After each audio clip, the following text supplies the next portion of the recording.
বৈশাখের তাপদাহ দেশ জুড়ে পাল্লা দিয়ে বাড়ছে বিদ্যুতের চাহিদা, কিন্তু জ্বালানি সংকটে সেই চাহিদা পূরণে হিমশিম খাচ্ছে বিদ্যুৎ বিভাগ। এরই মধ্যে ভারতের আদানি বিদ্যুৎ কেন্দ্রের একটি ইউনিট বন্ধ হয়ে যাওয়ায় বাড়িয়েছে উদ্বেগ। এতে ঘাটতি যেমন বাড়ছে, তেমনি বাড়ছে লোডশেডিং।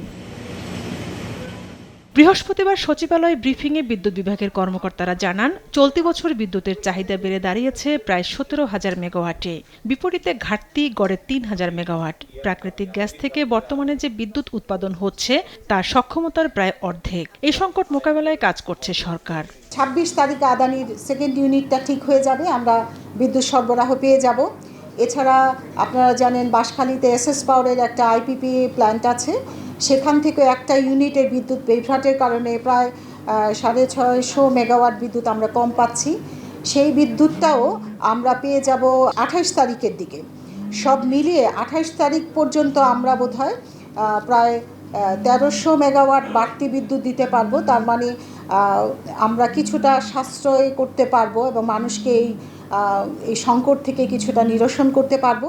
বিদ্যুৎ সরবরাহে সেচ ও কলকারখানাকে প্রাধান্য দেওয়া হচ্ছে বলে জানিয়েছেন তিনি। যে কোনো সংকট মোকাবেলার জন্যই আসলে আমরা ম্যানেজমেন্ট কাজ করে যাচ্ছি।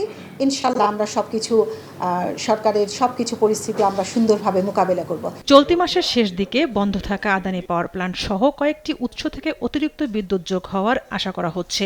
এতে করে ধীরে ধীরে পরিস্থিতির উন্নতি হতে পারে বলে জানিয়েছেন সংশ্লিষ্টরা। আমরা সমন্বিত প্রচেষ্টায়। ঝর্ণা রায়, দেশ টিভি, ঢাকা। ধন্যবাদ।